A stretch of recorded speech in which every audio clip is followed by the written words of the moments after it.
Martin Luther King Jr. once said, if you want to be important, wonderful.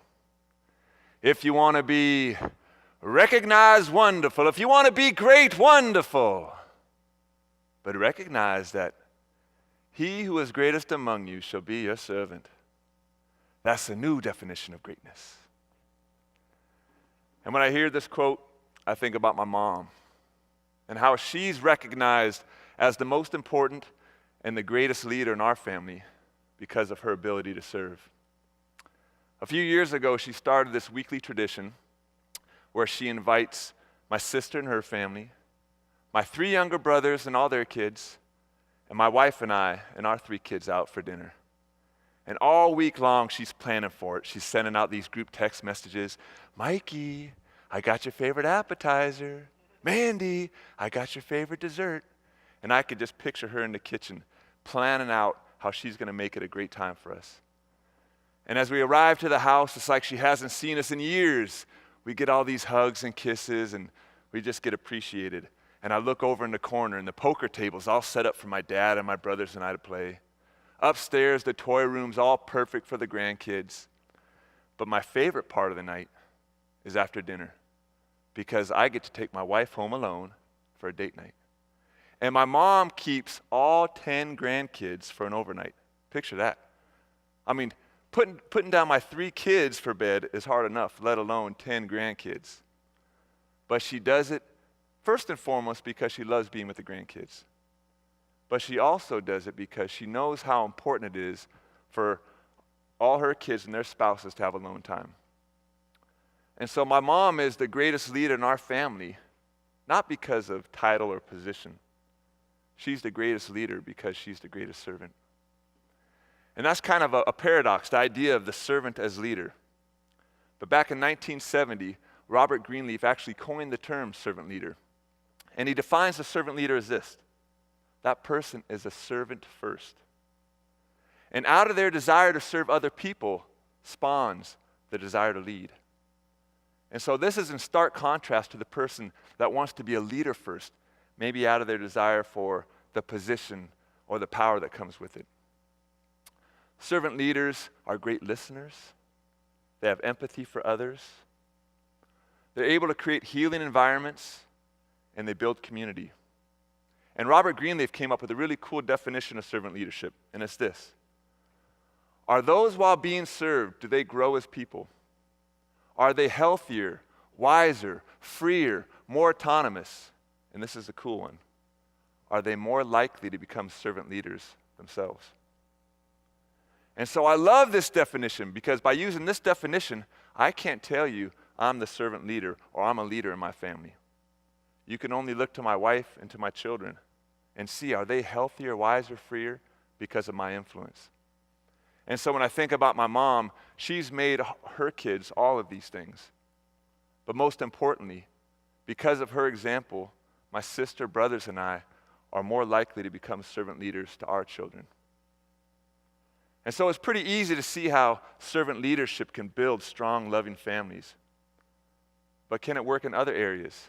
Can it work in the athletic arena, where it seems like the biggest egos or the biggest personalities find their ways to the front pages of the paper or on ESPN? I found out the answer to that question by playing basketball with a group of my friends. Every Sunday we have this really nice older gentleman who's kind of in charge of the group. He organizes everything, sends out the messages, let us know what time the gym is. And then he shows up and he unlocks it for us. He turns on the lights. He takes aside baskets and puts them away. And then he takes out the mop and literally sweeps the floor for us. And if you weren't paying close attention, you might think that this was the janitor or maybe the team dad. But there's no mistaking who the greatest point guard ever to play the game of basketball is when he steps on the court. And if you don't know who John Stockton is, he is an NBA Hall of Famer. He played on the Dream Team with Michael Jordan and Magic Johnson, and he is the NBA's all-time leader in steals and assists. And even at age 53, he is still the best basketball player to step on the court. Not because he's the fastest or the tallest or he can shoot the best. He is the greatest basketball player because he's literally better at assisting other people than anyone in the history of the game. I love that. It's amazing. I've seen it time and time again where John and a group of high school students beat up on a group of professional basketball players. And you have to think, how is this happening? And I believe it's because the group of professionals are really interested in their personal stats. They're working their game in the off season so they can make the team or make more money. And John's only concern is, how can I support and make everyone else better around me? How can I find what they're good at and put them in a position for success?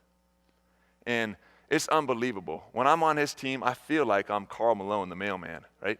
Because if you can make an open jump shot and a layup, you're going to be scoring all day long. I'll literally be on the wing and I'm thinking, gosh, I'm just kind of standing here. Maybe I'll just cut to kind of create motion in the offense. And I cut to the basket, my man's guarding me, and all of a sudden, my guy turns his head for a split second. I have the ball and I'm laying it up. And I wasn't open, but he saw me. And that comes from a lifelong yearning to assist or serve other people. And like most geniuses, I believe John understands servant leadership even at a deeper level than the academics. Because although he's a phenomenal listener and has tremendous empathy for others, what he really understands is sometimes you have to tell people what they don't want to hear, but what they need to hear. Sometimes to serve somebody, it's not going to be nice and gentle, right? I think about one Sunday in particular, the whole group was kind of tired. We were kind of dogging it up and down the court, me included. And John kind of fires out a warning call, which is, come on, fellas, let's go. This is important. And we still were pretty tired. And then the shot goes up, and I'm on defense. And instead of blocking out my guy, I get kind of lazy, and I miss my assignment. My guy, of course, gets the rebound and puts it back in. And as the ball is coming out of the net, John runs over, grabs it, and drop kicks it. It goes all the way shooting across the gym, and I'm thinking, oh, crap. And he screams, damn it! This is important. And I thought about that.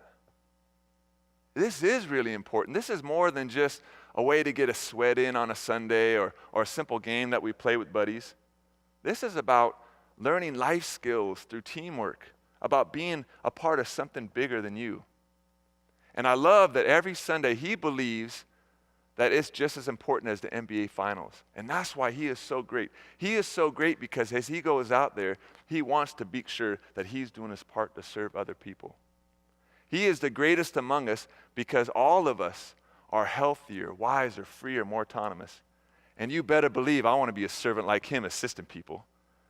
And I believe I have gotten better because of that. All of us have. And so for that reason, I believe John is not just an unbelievable servant on the court, but he's a great servant leader off the court.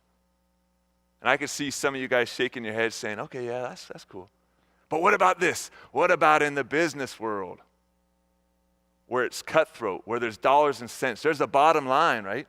We can actually measure the success of the business world. There's a saying that some people use that says, it's not personal, it's just business, right? We all know that one, which is usually followed up by something very personal, by the way. Have you guys noticed that? Can servant leadership really help businesses flourish? And I'm so thankful for a researcher and author named Jim Collins, who's written a couple different books on what makes businesses great. One of his books, called Good to Great, it took him and his research team over 5 years to dig through the financials of over 1,400 companies. And what he found, amongst other things, was all of these companies, and there were 11 of them, had this in common. They had a level 5 leader in a top management position. And the way Jim Collins defines a level 5 leader is, a level 1 leader is someone who's really skilled, really competent at their job. They're basically someone that leads by example. The next level 2 leader, is someone who actually contributes to the group. A level 3 leader is a competent manager. And then you get to the level 4 leader, which is a really quality leader, doing a great job. But there's this next level. The 5th level leader has all 4 levels below them, but also is humble. Has this great sense of humility with this burning, gritty, tough desire to make sure that the organization succeeds. They put the wellness of the organization before their wants and needs. And then when the organization succeeds, they turn around and give credit to everyone who deserves it, which is the team. And so that's pretty cool to think. When he researched all these companies, the ones that really rose to the top, not just the good, but the great, had a servant leadership person at the top. And then he followed it up with a book called Great by Choice. And I really like this one because what makes businesses great during the toughest economic times? Times like when the mortgage crisis hit and the stock market lost over 50% of its value. What companies were the best? And on this one, it took his research team 9 years to dig through 20,000 different companies. Imagine that. I know we all love research in this room. I don't know if anyone has done this amount of research. And what they found is, they found 7 companies that they were considered 10Xers. And a 10Xer is someone that outperforms the industry index that they're in by over 10 times. So these aren't just good companies. These are the best of the best of the best. 10 times better than anyone else in their, or the average person in their industry. And once again, amongst other things, what he found was these companies all had a level 5 leader at the top. One of the companies in the book they talk about is Southwest Airlines. And if you would have invested $10,000 back in 1970 when Southwest went public, it would be worth over $12 million back in 2002. And that's after 9/11, when most airlines were struggling and filing for bankruptcy. Southwest was still flourishing. Matter of fact, they've been profitable every single year for 40 years straight. Think about that. And their ex-president wrote a book called Lead with Love, LUV, which is their ticker symbol on the stock market. And what this book basically described is their philosophy, which is, can we help our employees? Can we create environments where they grow as people, where they're healthier, wiser, freer, more autonomous, so that our employees can turn around and serve our clients? That's a pretty cool model. And it works.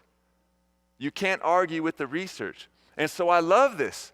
I love this idea that it not only works in families, because of my mom, thank you. It not only works in professional sports, but now we look in probably the most toughest environment, which is the business environment. The greatest companies embrace servant leadership. So these talks are called Truths Worth Doing, right? What are we going to do about it? What can we do to take this and make ourselves, our families, our companies better? And I would say it starts with just one question. Do you want to be great? Do you want to be a great friend, family member? Do you want to be a great athlete? Do you want to be a great business person? And if you do, we're in luck, because Dr. Martin Luther King has some more good advice for us. And he said, and this morning, the thing that I like about it, by giving that definition of greatness, it means that everybody could be great, because everybody could serve. See, you don't have to have a college degree to serve. You don't have to make your subject and your verb agree to serve. You don't have to know about Plato and Aristotle to serve. You don't have to know Einstein's theory of relativity to serve. You don't have to know the second theory of thermodynamics and physics to serve. You only need a heart full of grace, a soul generated by love. And you can be that servant. Thank you.